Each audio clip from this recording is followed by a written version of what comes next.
내가 이런 성향인 것 같다 하시는 분들은 이거 꼭 명심해 주세요. 여러분 이거 모르시면 진짜 제외 안 되니까요. 내가 노력했으니까 이것만으로도 제외가 돼야 되고 상대가 무조건 날 다시 사랑해야 되고 이런 마음을 가지시고는 절대 제외 안 된다는 거.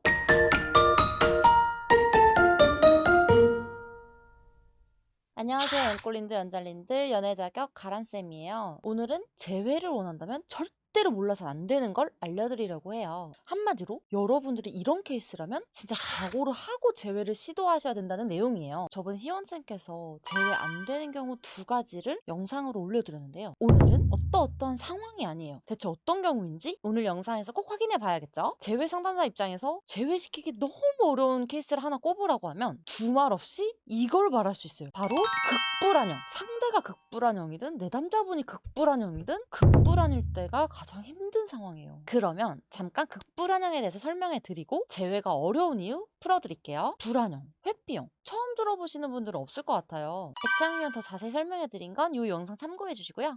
극불안형은 불안형의 기질이 극심하게 나타나는 유형인데요. 이 유형들은 상대방이 나를 사랑하지 않는 것처럼 보일 때 굉장히 크게 실망을 하고 그만큼 화를 내시는 분들이에요. 불안형들이 화를 내는 것보다 훨씬 더 심하게. 또 한 가지, 극불안형들은 사실 사람을 되게 믿고 싶어하는 편이에요. 바꿔 말하자면 그만큼 못 믿고 있으니까 믿고 싶은 거죠. 그래서 대화를 할 때 설명이 많이 필요한 유형이기도 해요. 물론 헤어지고 나서 재회를 시도하시는 분들은 다 불안해해요. 심지어 회피형마저 재회하고 싶을 때 불안해합니다. 그럼 내가 극불안일 때 재회가 어려운 경우, 첫 번째로 조급함, 두 번째로 자존심이 세다, 세 번째로 대화가 많이 필요하다, 네 번째로 쓸데없는 것에 신경을 많이 쓴다. 어떤가요? 재회의 가장 큰 적은 조급함이라고 매번 강조드리고 있어요. 그런데 극불안 유형인 분들은 아무래도 불안감이 크다 보니 엄청 조급하고 작은 일에도 배신감까지 느낍니다. 예를 들어서 너톡을 보냈어요. 본인은 이만큼 노력하고 하고 싶지 않았던 말이라도 엄청 용기 내서 보낸 거예요. 그런데 상대가 그래 나중에 한번 보자 라고 하면 이걸로는 죽어도 제외가 안 될 거라고 생각을 하세요. 나는 이렇게 열심히 많은 노력을 들여서 했는데 나중에 보자? 이 한마디가 너무 원망스러운 거죠. 그러다 보니까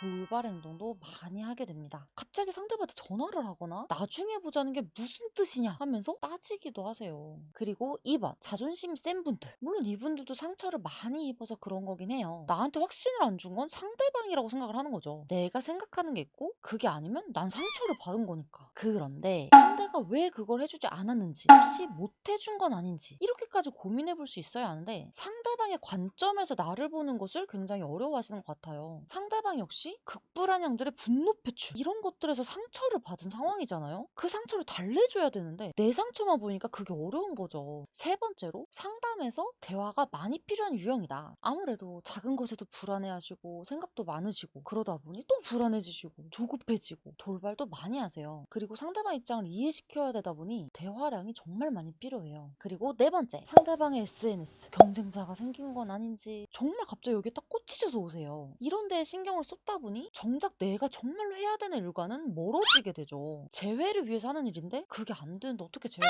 되겠어요. 내가 이런 성향인 것 같다 하시는 분들은 이거 꼭 명심해 주세요. 여러분 이거 모르시면 진짜 재회 안 되니까요. 상대방은 나와의 연애를 감당 못하겠어서 이별을 선택한 거잖아요. 재회를 하려면 상대방이 나한테 기댈 수 있어야 하는데 조급한 사람한테 기대고 싶은 사람 아무도 없어요. 그리고 배신감을 크게 느끼다 보니 상대방을 자주 원망하기까지 해요. 내가 노력했으니까 이것만으로도 재회가 돼야 되고 상대가 무조건 날 다시 사랑해야 되고 예전처럼 나한테 잘해줘야 된다고 생각하시다가 이게 좌절되면 원망까지 하게 되거든요. 이런 마음을 가지시고는 절대 재회 안 된다는 거 다시 강조드릴게요. 그럼 반대로 상대방이 극불안일 때 재회는, 이거 말씀드리면 놀라실 수도 있고 좀 막막하실 수도 있는데요. 그래도 재회하고 싶어서 영상 보고 계신 거잖아요. 상대가 지나치다 싶을 정도로 단호하다면 극불안일 가능성이 높습니다. 왜? 상대방이 나를 독극물로 보고 있을 수 있기 때문이죠. 연애하면서 차곡차곡 쌓이게 된 배신감과 상처가 터진 게 바로 이별이란 결과인데 상처받고 싶어서 연애하는 사람 있나요?